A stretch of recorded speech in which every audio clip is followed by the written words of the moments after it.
নমস্কাৰ সকলোকে আপোনালোক সকলোকে মোৰ কুকিং ভিডিঅ'ৰ আন এটা ব্লগলৈ আদৰণি জনাইছোঁ। আজি মই বনাবলৈ লৈছোঁ চিকেন বাটাৰ মছলা। প্ৰথমতে মই চিকেনখিনি ভালদৰে ধুই তাত আমাৰ যিখিনি লাগতিয়াল মছলা যেনে কাশ্মীৰী লাল মিৰ্চ, হালধি পাউডাৰ, নিমখ, তাৰপাছত কচুৰি মেথি, গৰম মছলা, ধনিয়া পাউডাৰ আৰু অলপ ফেটি লৈছোঁ দৈখিনি তেনেদৰে ভালদৰে তাৰ ওপৰত দি মেৰিনেট কৰিছোঁ। মেৰিনেট কৰাৰ 30 মিনিটৰ কাৰণে মই মেৰিনেট কৰি থৈছোঁ।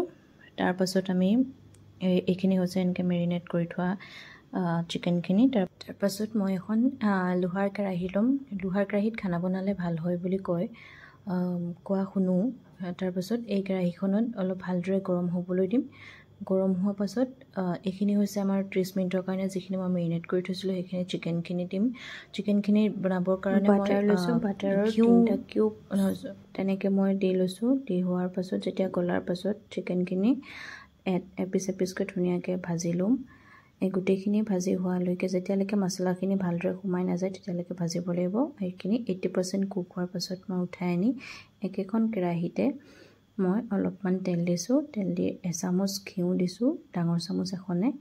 ঘিউ দিয়াৰ পাছত 3টা মিডিয়াম চাইজ পিঁয়াজ এনেদৰে কুটি লৈছোঁ, তেজপাত, ইলাচি 3টা, শুকান জলকীয়া 3টা আৰু নহৰু 10ৰ পৰা 15 ফুটাৰ ভিতৰত দি লৈছোঁ।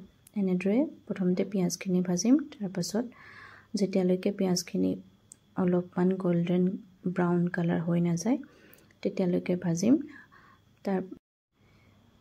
চিকেনৰ গ্ৰেভিটো যেতিয়া হ'ব এই ভাজাখিনিৰ ওপৰতে বেছিকৈ ডিপেণ্ড কৰে। যিমানে ভালদৰে এইখিনি ভাজা হ'ব সিমানে আমাৰ যিটো গ্ৰেভি হ'ব মছলা সেইটো বেছি ভাল হ'ব।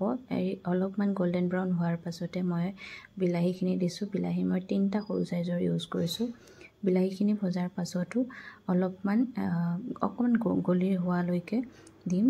গলি হোৱাৰ পাছতে মই কাজু 7-8 টুকুৰামান এনেকৈ দৰে দি দিছোঁ। সেইখিনিও ভাজি যেতিয়ালৈকে অলপ গলি যাব তেতিয়ালৈকে তাৰ পাছত মই গেছটো অফ কৰি পেলাই এনেকৈ দৰে ঢাকি থৈছোঁ। ঢাকি থোৱাৰ পাছত যিখিনি ঠাণ্ডা হৈছে, ঠাণ্ডা হোৱাৰ পাছত এটা মিক্সি জাৰত সেইখিনি মই গ্ৰাইণ্ড কৰি ল'ম ধুনীয়াকৈ। ঠাণ্ডা হোৱাৰ পাছতে দিব, নহ'লে গ্ৰেভিটো ইমান ভাল হৈ নাযায়।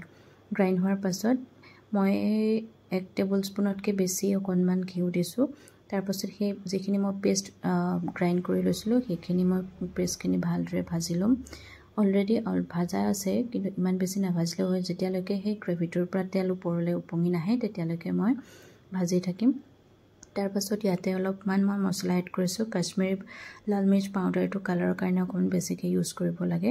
বাকী আপোনাৰ ধনিয়া হওক, জিৰা পাউডাৰ, ধনিয়া পাউডাৰ, গৰম মছলা পাউডাৰ, চিকেন মছলা পাউডাৰ আদি সকলোবিলাক দি ভালদৰে মই অলপমান লৰাই আছোঁ। যেতিয়ালৈকে মছলাৰ গোন্ধটো নাযায় তেতিয়ালৈকে ভালদৰে ভাজি থাকিব লাগিব। অলপমান ভাজি হোৱাৰ পাছত যেতিয়া আপোনাৰ এই অলপমান তেলটো বিৰিঙি থাকিব তেতিয়া মই অকণমান ক্ৰীম ব্যৱহাৰ কৰিছোঁ। ক্ৰীমখিনি এনেদৰে দি দিছোঁ। ক্ৰীমখিনি দি লৰাই পেলাই মই চিকেনখিনি দি দিছোঁ। অলৰেডি চিকেনখিনি 80% কুক হৈয়ে আছে, তো ইয়াত বেছিকৈ চিকেনখিনি কুক নকৰিলেও হ'ব। ভালদৰে লৰাই 5 মিনিটমান মই অলপমান উতলাইছোঁ। 5 মিনিট উতলাই হোৱাৰ পাছত মই গেছটো অফ কৰি দিছোঁ। অলপমান এনেদৰে যেতিয়া উতলি আহিব তেতিয়া গেছটো বন্ধ কৰি দিলে হ'ল। এই সময়কণতে মই আৰু এটুকুৰা বাটাৰ কিউবছ দিছিলোঁ কিন্তু মই শ্বুট কৰিব পাহৰি থাকিলোঁ।